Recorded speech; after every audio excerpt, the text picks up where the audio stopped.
देख रहे हैं न्यूज़ 7 हिंदी। राष्ट्र प्रथम। 5 बजे की 5 बड़ी खबरों में आप सभी का स्वागत है। ब्रातिस्लावा में आयोजित संयुक्त प्रेस बयान के दौरान भारत के प्रधानमंत्री नरेंद्र मोदी और स्लोवाकिया के प्रधानमंत्री रॉबर्ट फ्रेसो ने द्विपक्षीय सहयोग और तकनीकी साझेदारी पर चर्चा की। इस अवसर पर प्रधानमंत्री नरेंद्र मोदी ने कहा कि आर्टिफिशियल इंटेलिजेंस मानवता की सेवा और वैश्विक प्रगति का एक सशक्त माध्यम बन सकता है। उन्होंने जोर देकर कहा कि एआई का भविष्य केवल नवाचार पर नहीं बल्कि भरोसे, जिम्मेदारी और मानव गरिमा जैसे मूल्यों पर आधारित होना चाहिए। दोनों नेताओं के बीच हुई इस बातचीत में तकनीकी सहयोग, नवाचार और वैश्विक चुनौतियों पर साझा दृष्टिकोण को और मजबूत करने पर सहमत बनी। में सहयोग की नई संभावनाएं बनेगी। मुझे खुशी है कि स्लोवाकिया की एक यूनिवर्सिटी में एआई के विषय पर इंडिया चेयर स्थापित की जा रही है। एआई मानवता की सेवा और प्रगति का सशक्त माध्यम बने, यही हमारी साचा सोच है। हमारा मानना है कि एआई का भविष्य केवल इनोवेशन से नहीं बल्कि ट्रस्ट, रिस्पॉन्सिबिलिटी और ह्यूमन डिग्निटी पर आधारित होना चाहिए। हमारे बीच स्पेस के क्षेत्र में सहयोग बढ़ाने का बहुत बड़ा पोटेंशियल है। 2070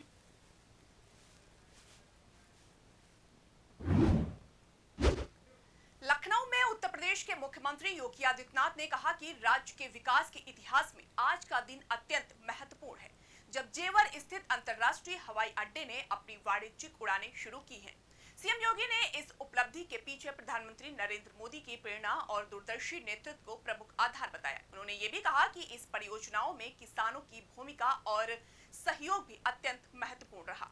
उन्होंने बताया कि जब कैबिनेट में जेवर में अंतर्राष्ट्रीय हवाई अड्डे के निर्माण का प्रस्ताव पारित हुआ, तब गौतम बुद्ध नगर प्रशासन को 100 दिनों के भीतर भूमि अधिग्रहण प्रक्रिया शुरू करने की समय सीमा दी गई थी। हालांकि शुरुआती देरी के बाद में तेजी लाई गई और परियोजना ने आकार लिया। सीएम योगी के अनुसार निर्धारित प्रक्रिया और समयबद्धता कार्रवाई के परिणाम स्वरूप जेवर में एयरपोर्ट का पहला चरण पूरा हुआ और ये परियोजना क्षेत्रीय विकास में एक नया अध्याय जोड़ रही है। भाइयों, आज का दिन एक ऐतिहासिक दिन है।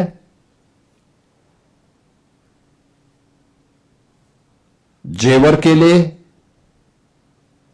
गौतम बुद्ध नगर जनपद के लिए, पश्चिमी उत्तर प्रदेश के लिए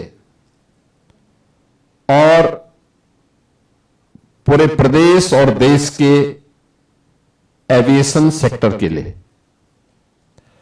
जब भारत की सबसे अधिक संभावनाओं वाले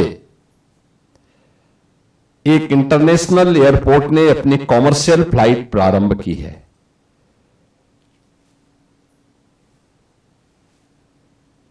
इसके पीछे प्रेरणा देश के यशस्वी प्रधानमंत्री श्री नरेंद्र मोदी जी की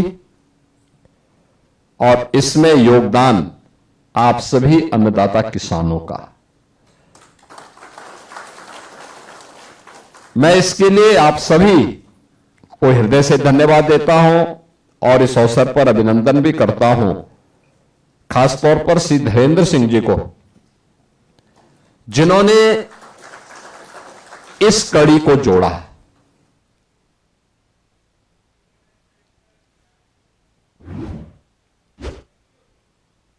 पटना बिहार में रोशन आनंद, जो कि ज्ञान बिंदु जीएस एकेडमी के डायरेक्टर हैं, उन्होंने जमानत पर रिहा होने के बाद गंभीर आरोप लगाए हैं। ये बयान पटना में सामने आया, जहां उन्होंने अपने खिलाफ कथित साजिश की बात कही।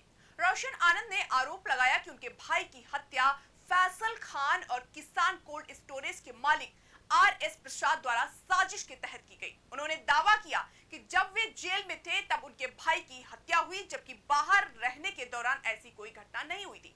उन्होंने ये भी कहा कि फैसल खान ने घटना को लेकर गलत बयान दिए हैं और फायरिंग के आरोप झूठे हैं।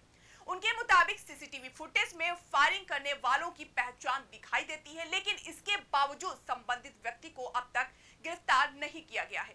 ये पूरा मामला अभी भी जांच के दायरे में है।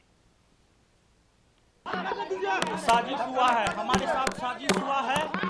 हमारे भाई की हत्या फैजल खान और किसान कोल्ड स्टोर के मालिक आरएस प्रसाद ने षड्यंत्र रच करके हमारे भाई की हत्या करवाई है। और जब मैं बाहर था तो क्यों हमारे भाई के साथ कुछ नहीं हुआ, और जब मैं जेल चला आया तो मेरे भाई की हत्या हो गई। ये साजिश है, साजिश है। और देखिए फैजल खान की अगर हम बात करें तो फैजल खान कितना झूठ बोला है, कितना झूठ बोला है, आप सोचिए कितना झूठ बोला है। गोलीबारी नहीं हुई थी, हमारे तरफ से गोलीबारी नहीं हुई, गोलीबारी हुई है।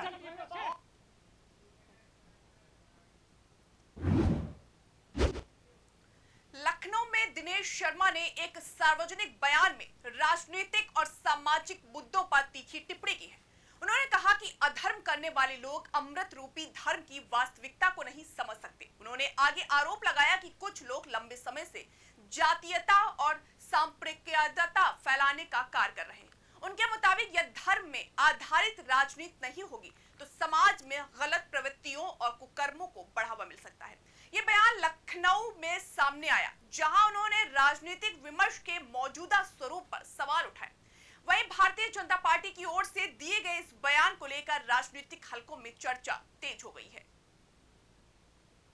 अब ये जो अधर्म करने वाले लोग हैं, ये अमृत रूपी धर्म को क्या जाने। इन्होंने हमेशा जातीयता और सांप्रदायिकता का जहर बोया है। वो उल्टे राजनीति को कह रहे हैं कि धर्म, अरे धर्म पे आधारित राजनीति नहीं होगी तो अधर्म करेंगे लोग, कुकर्म करेंगे। जो धर्म को मानने वाला है और ख़ास तौर से जो सनातन धर्म है ना, वो तो प्राणियों में सद्भावना और मानव के कल्याण की बात करता है। वो हिंदू मुसलमान की बात थोड़ी करता है। अगर उस पर आधारित व्यवस्था है तो इस धर्म आधारित राजनीति से श्रेष्ठ कुछ हो ही नहीं।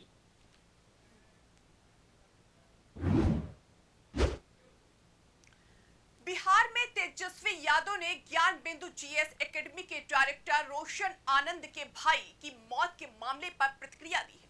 ये बयान पटना से सामने आया है, जहां उन्होंने पीड़ित परिवार के प्रति संवेदना व्यक्त की है। तेजस्वी यादव ने कहा कि वे इस कठिन समय में परिवार के साथ खड़े हैं और घटना अत्यंत दुखद है।